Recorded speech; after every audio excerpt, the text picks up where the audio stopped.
ఈరోజు దేవుడు మనందరితో చెప్తున్నారు, మీ భారము మీరే ఎందుకు మోసుకొనిచున్నారు? మీ భారము నా మీద ఉంచండి. మీ ప్రయాసాన్ని మీరెందుకు మోసుకొనిచున్నారు? నేను దేవుడను, నేను మీకు విశ్రాంతి కలగజేస్తాను.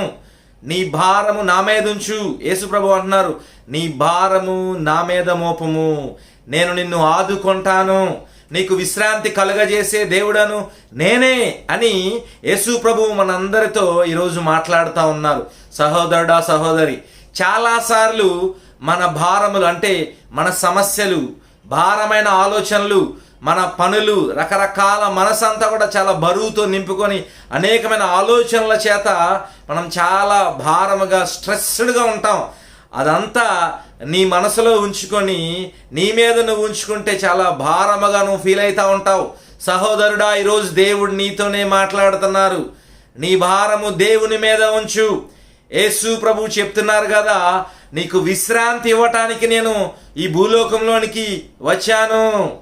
నీకు విశ్రాంతి కలగజేసే దేవుడను నేనే. నా దగ్గరకు రా. నీ భారాన్ని నువ్వే ఎందుకు మోసుకుంటావు? ఎందుకు దిగులు పడుతున్నావు? ఎందుకు కృంగిపోతున్నావు?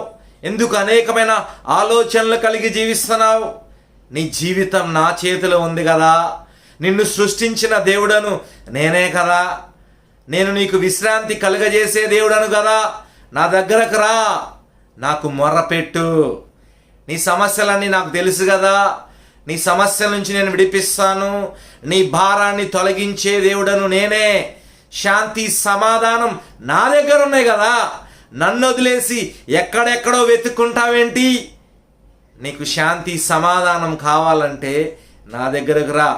సమాధాన కర్తాగు అధిపతిని నేనే అని యేసు ప్రభు చెప్తున్నారు. ఈరోజు సహోదరుడా, సహోదరి, దేవుడు నీతోనే మాట్లాడుతున్నారు.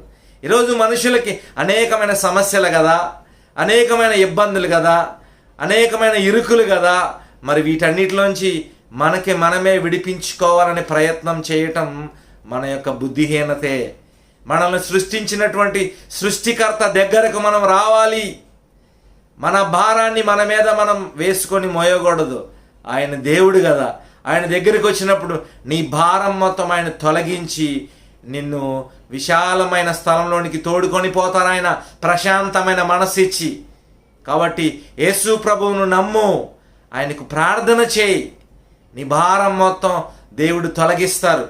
ప్రశాంతమైన జీవితం ఆయన దగ్గరికి వచ్చినప్పుడు కలుగుతుంది. కానీ నువ్వు ఆయన దగ్గరికి వచ్చినప్పుడు నువ్వు నీ స్వబుద్ధిని ఆధారం చేసుకోనకూడదు. దేవుని మీద ఆధారపడాలి. దేవుని వాక్యానికి లోబడి నువ్వు జీవించాలి. యథార్థముగా బ్రతకాలి. అప్పుడు శాంతి సమాధానముగా దేవుడు నిన్ను నింపుతారు. శాంతి సమాధానం కలిగి నిన్ను నడుపుతారు. నువ్వు ప్రశాంతమైన జీవితాన్ని జీవిస్తావు. ఈరోజు నుంచి బిడ్డలారా, దేవుని ప్రజలారా, దేవుని వాక్యానుసారంగా మనం జీవిద్దాం. దేవుని మాట మనం విందాం. ఆ యొక్క బరువుని మనంతటా మనం మోయలేం. కాబట్టి దేవుని మీద మన బరువును వేసేద్దాం. మనం ప్రశాంతముగా మరి దేవుని సన్నిధిలో ప్రార్థనాపూర్వకంగా ఆయన ప్రశాంతత చేత మనం నింపబడి మనం దేవుని సన్నిధిలో ముందుకు సాగుదాం. దేవునికి స్తోత్రం. దేవుని నామానికి మహిమ కలుగునుగాక. దేవుడు మనల్ని అందరినీ దీవించి ఆశీర్వదించునుగాక. ఆమె